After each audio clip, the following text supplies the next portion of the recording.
जो students standard 10th में अभी प्रवेश लेंगे 2023-2024 में, तो उनके तरफ से ये क्वेश्चन काफ़ी बार मैंने सुना है, और वो है कि सर हम ये साल संस्कृत चुनें या हिंदी, कि संस्कृत और हिंदी दोनों ही लैंग्वेजेस बहुत ही सुंदर हैं और अपने तरीके से बहुत ही अच्छे हैं।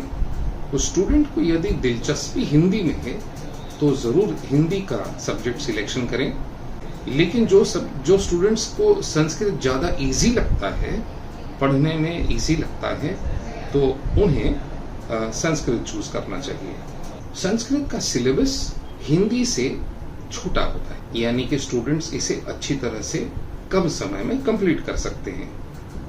संस्कृत याद करना और लिखना भी बहुत आसान होता है, पेपर स्टाइल भी बहुत सरल होता है, तो कई बच्चे संस्कृत को हिंदी से ज्यादा प्रेफर करते हैं। और मेरा ये मानना है कि यदि पूरा साल का कोर्स संस्कृत का कम समय में हो जाता है तो एंड में हमें समय बचता है, और वो जो समय बचता है हम दूसरे सब्जेक्ट्स में, जैसे कि मैथ्स है, साइंस है, इंग्लिश ग्रामर है या एसएस है, उसे बेटर करने में हम वो समय यूज कर सकते हैं।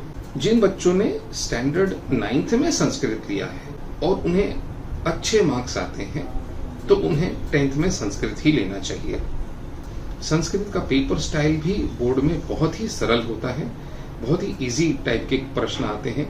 काफी प्रश्नों को इन्हें इंग्लिश में ही बच्चों को लिखना पड़ता है। जहां तक हिंदी की बात है, जिनको संस्कृत से बिल्कुल नफरत है, जिनको संस्कृत बिल्कुल आता नहीं है, कुछ लोगों का माइंड बिल्कुल स्विच ऑफ हो जाता है कि मुझे संस्कृत नहीं पढ़ना है, ऐसे लोगों को फिर हिंदी बेटर है, हिंदी लेना चाहिए। अगर आप खुद हिंदी भाषी हैं और आप हिंदी बोलते हैं घर में और आपको संस्कृत न पसंद है और संस्कृत को आगे नहीं पढ़ने की इच्छा है, तो आप हिंदी ले लीजिए।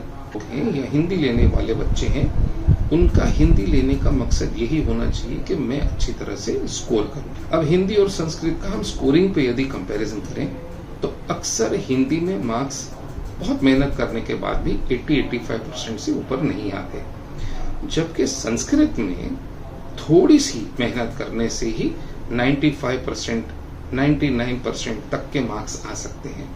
इसीलिए मेरा मानना है कि संस्कृत और हिंदी का चॉइस संस्कृत की तरफ ज्यादा जाता है।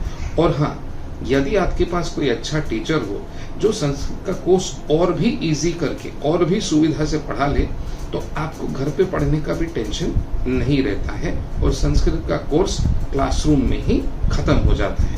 आखिर में जो भी आप सिलेक्ट करें वो आप ही की मर्जी होगी और आप सोच समझ के सिलेक्ट कीजिए, लेकिन याद रखिए संस्कृत और हिंदी का चॉइस आसान है।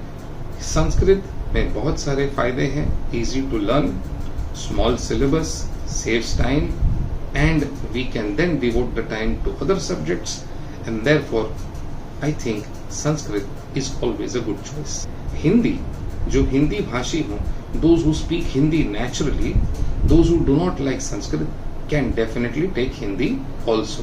आपको ये पॉइंट्स सुन के आपका डिसीजन थोड़ा इजी हो जाए, यही मेरा मकसद था। यदि आपके मन में कोई दूसरा प्रश्न है जिसकी वजह से आप चिंतित हैं, वो भी आप हमें लिखिए और हम आपके प्रश्नों का जरूर जवाब देंगे। Thank you so much.